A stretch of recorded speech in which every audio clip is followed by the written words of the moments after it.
Aku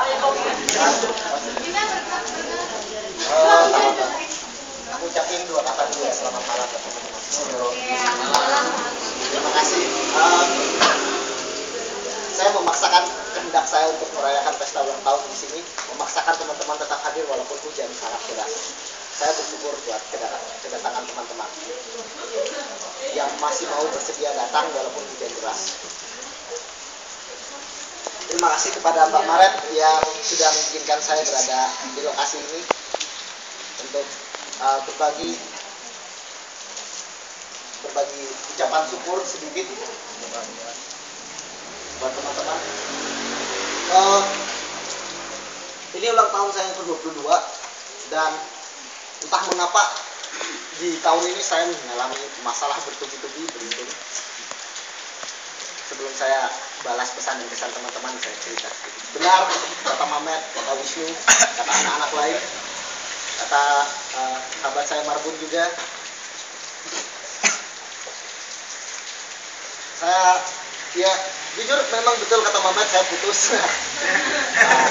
Dan putus ini dengan pacar selama saya baru sekali pernah serius mau pacaran teman-teman, karena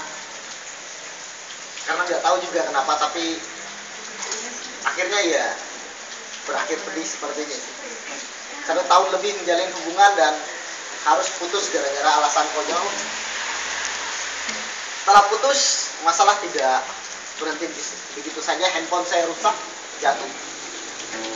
Handphone yang satunya lagi rusak juga. Waduh, semua rusak ini. Sudah hati rusak, barang-barang.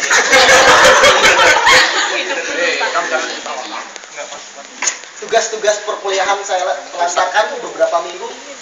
Menti-menti yang saya cintai saya tidak pedulikan dalam beberapa minggu kemarin kita. Saya mohon maaf sekali. Waktu itu saya sampai menangis di depan mereka karena saking sedihnya saya melihat teman-teman menti bersemangat daripada mentor itu luar biasa gitu. Dan aku belum bisa menjelaskan alasan kenapa aku cuek sama mereka dan baru bisa waktu di makrab. Saya mohon maaf sekali. Saya coba pendam sendiri permasalahan, ternyata nggak bisa. Karena saya nggak mau merusak image saya sebagai orang yang tahan banting gitu. Lupa bebas. Jadi beberapa kali saya punya masalah bertubi-tubi, saya ingin selalu terlihat ceria, ingin selalu terlihat bahwa cinta yang selalu ada di dalamnya. Walaupun kandungan benci itu mungkin kadang lebih banyak daripada cinta, tapi tetap saya utamakan cinta gitu. Tapi ternyata gagal total.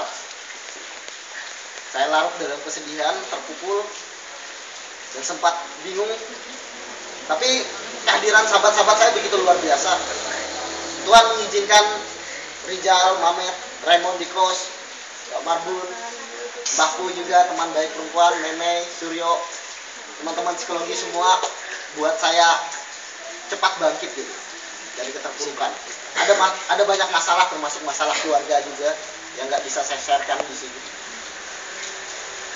Cuman ya itu, dalam 22 tahun ini saya mengalami banyak hal. Saya kehilangan keluarga saya, kakak saya yang sangat saya cintai. Ketika kecil dia mati tenggelam di sungai dan saya hanya bisa tertidur lelap ketika itu, tidak bisa berbuat banyak. Saya sangat menyesali kenapa saya tertidur ketika harusnya saya bisa ada di dekat kakak saya dan menolong dia. Kakak saya yang tertua meninggal, saya 3 saudara. Yang pertama meninggal. Musibah beruntun tidak berhenti begitu saja. Rumah kami kebakaran, Kota Palangkaraya, hancur lulu lantak. Pekerjaan orang tua luntang-lantung jadinya. Saya pernah cuma makan nasi dicampur gula, campur garam waktu kecil, makanya badan saya kurus. Masa-masa hidup sulit. Beranjak sekolah, saya sering dihina karena dulu pikiran saya nggak sebaik sekarang teman-teman. Dulu saya terkenal goblok juga sih istilahnya. Artinya telat dalam berpikir, ketinggalan banyak hal dengan teman-teman lain dalam hal pelajaran. Mohon maaf, handphone. Eh, tidak berhenti di situ aja teman-teman. Saya punya kakak tiba-tiba jatuh sakit parah sekali, sampai pernah beberapa kali dibawa ke paranormal, disembuhkan, gagal total gitu.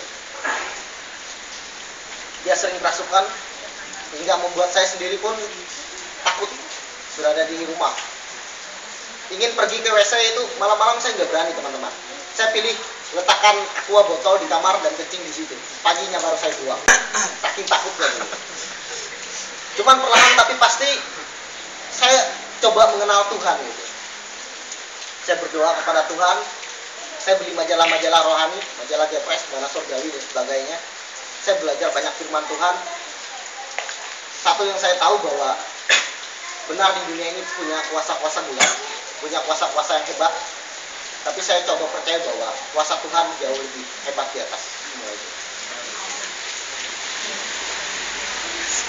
Kakak saya masuk ke sekolah luar biasa, padahal awalnya dia orang yang normal.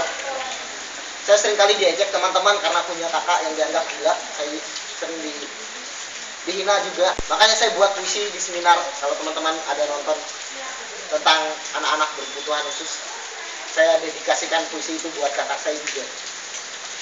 Dia sekarang masih di Bontok, Kalimantan Tengah. Saya puji Tuhan, dia sudah lumayan sehat, sudah lumayan baik, bisa berbicara. Awalnya dia bisu, nggak bisu, lancar berbicara, tiba-tiba jadi bisu. Terus akhirnya sekarang perlahan tapi pasti dia udah bisa bicara dengan normal. Dia udah bisa bermain game, dia udah bisa nelpon saya dan mengatakan, menanyakan kabar, dan itu kadang buat saya menangis gitu. Maka peran saya berganti teman-teman. Ketika anak-anak bertanya pada saya ini anak bungsu tapi kok bisa dewasa gitu. Karena di rumah saya memang di peran saya sebagai kakak walaupun posisi saya adik. Saya mencoba mengambil peran sebagai kakak.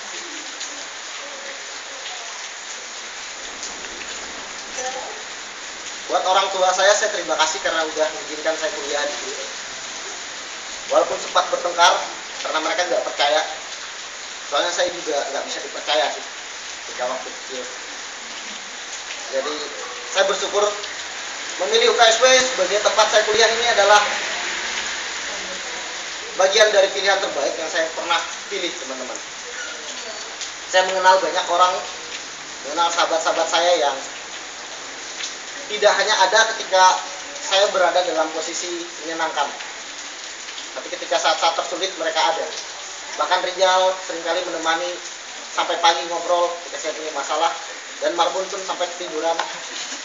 Aku lagi enak-enak cerita dia tidur nyenyak. Iya, tapi kehadirannya datang itu juga luar biasa teman. Aku bilang ke Marbun, bos bisa temani saya curhat? Bisa katanya. 5 menit di kamar dia langsung tidur. Dan saya mau curhat sama Rijal, dia lagi teleponan sama pacarnya. Jadi akhirnya Raymond pelampiasan. Enggak pelampiasan sih. Tapi Raymond walaupun baru kenal tahun ini, dekat, sudah menjadi teman yang baik juga di kelas. Dia datang ke kamar ketika saya sedang menangis, saya kaget gitu. Harusnya dia keluar, dia malah tidur. Jadi dia malah senang lihat aku nangis kayaknya. Cuman saya senang kalau ada teman-teman yang peduli ketika saya punya masalah, itu bahagia banget. Dan juga saya minta maaf buat banyak teman-teman yang mungkin sering saya sakiti gitu selama saya kuliah di Fakultas Psikologi. Termasuk mungkin Ius ya. Di dalam setiap rapat aku selalu menentang ide-ide Ius, bukan karena aku benci personal Ius, enggak. Aku enggak sama sekali pernah membawa persoalan pribadi ke dalam urusan perkuliahan, pekerjaan. Saya selalu berusaha itu. Dan saya minta maaf mungkin kalau sering menyakiti Ius, Wisnu juga mungkin, Dea, teman-teman yang lain, Poli. Jadi saya akui saya banyak salah juga teman-temannya. Saya orang yang keras, kadang juga nggak tanggung-tanggung kalau memberikan kritik kepada orang lain, dan perlahan tapi pasti aku sadar gitu bahwa seharusnya aku bisa lebih ramah gitu. Nggak akan ada yang bisa memadamkan api dengan api, itu air. Itu yang aku lupakan. saya belajar lebih tenang.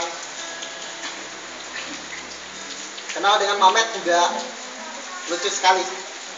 Lihat Mamet tingkahnya lucu. Saya pikir nih anak ugal-ugalan preman gak jelas ini. Jadi guru lagi nih siswanya.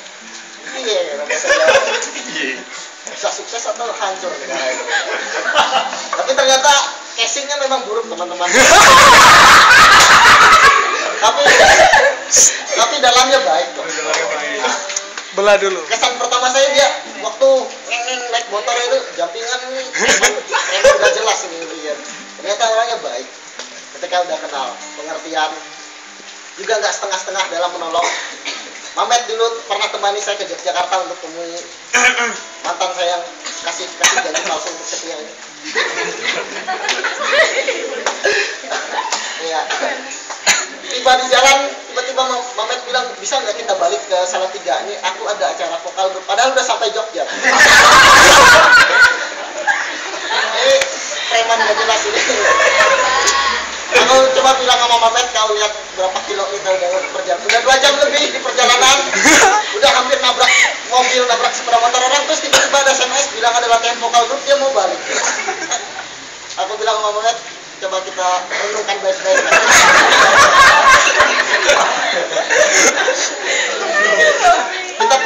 Kita benar-benar perlu balik apa enggak? Untunglah Mamet sedikit sadar supaya nggak balik gitu. Kalau dia ngotot balik ya aku bingung juga sebenarnya.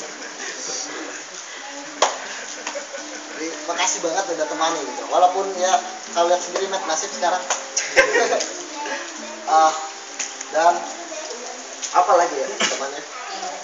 Ya aku bersyukur udah ketemu menti-menti juga ungu tua luar biasa, walaupun mereka nggak niat milih saya awalnya. Dengan terpaksa, ya pertama kali mereka saya temui wajahnya semua terpaksa gitu melihat saya. Setengah Tuhan ya. Ini apa-apaan ini? Kosmas kenapa nggak datang Kosmas? Nggak bisa datang Kak. Oh, Kosmas waktu itu malah ngomong kencang sekali teman-teman. Aku dapat kakak itu ya. Aku jadi langsung ingin ketemu Wisnu, bilang mundur aja aku. Jadi mentor. Celaka sudah itu. Sudah penampilan paling oke udah ya. Di antara Topan dan teman-teman yang lainnya jauh ya. Standarnya Topan ya. Dari Topan news yang udah kan jauh. Cuman kok bisa aku urutan terakhir itu. Masih di bawah aku. Tiba-tiba dapat urutan 17, udah gitu lagi disemprot sama Kosmas bilang dapat kakak ini. Saya datangin mereka wajahnya malas semua. Aduh, celaka aku ya. Aku pikir nanganin kelompok ungu tua bakalan kesulitan setengah mati nih, pasti setengah mati. Ternyata enggak juga sih ya. Ternyata mereka menyenangkan, baik, Asik. dan nggak mengecewakan kakak ya, yang pastinya. Naya, Belinda nggak bisa hadir.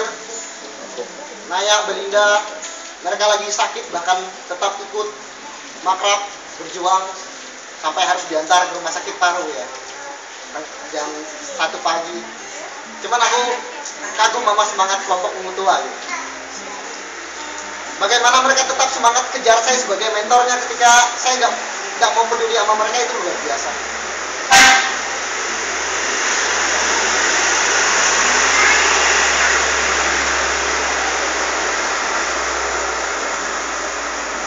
Ya aku bingung mau bicara apa lagi teman-teman ya.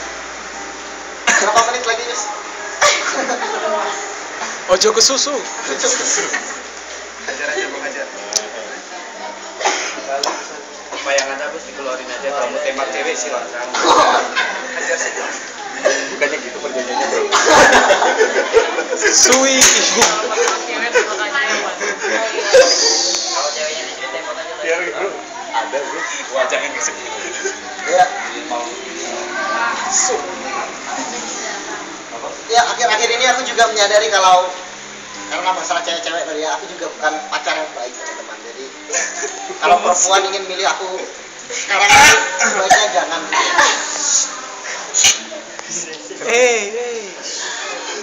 Ketika aku sibuk-sibuknya bulan Oktober, aku sama sekali lupa memperhatikan orang yang paling kusayang dia harus rela kehilangan dia.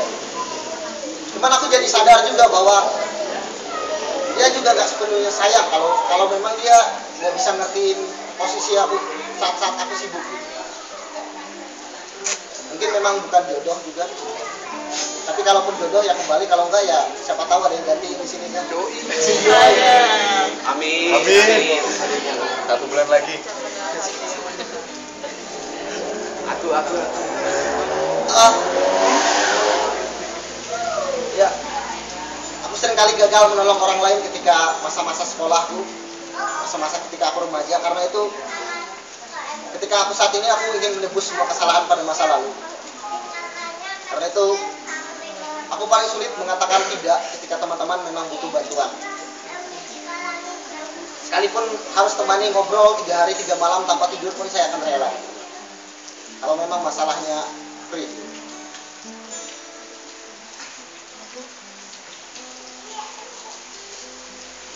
Ya aku nggak tahu pengen ngomong apa lagi. Cuman makasih ya udah datang gitu. Walaupun ya hujan deras seperti ini, saya sudah terlanjur memesan kotak 115 dus makanan. Dan saya harap satu orang bawa 2 ya. Tiga. Bawa 2 atau 3 ya. Buat besok pagi. Teman-teman makan. It's yours. Saya sekali lagi minta maaf ya buat teman-teman yang udah pernah saya sakitin. Oke. Minta maaf banget gitu. Jangan sampai nanti yang tersisa ketika kita berpisah hanyalah rasa benci kepada saya gitu. Karena saya terkenal dengan pujangga cinta, saya pengen teman-teman juga mengingat saya sebagai orang yang dicintai, bukan orang yang dicintai. Puisi dulu. Gak kuat kan? Sanap.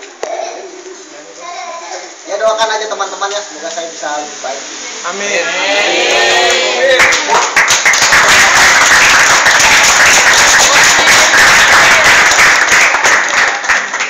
Buat orang tua yang sering khawatir, gak masalah gitu. Ini teman-teman banyak di sini yang akan rawatan. Dan aku janji gak akan pernah mau lagi terjun ke pergaulan yang salah. Amin.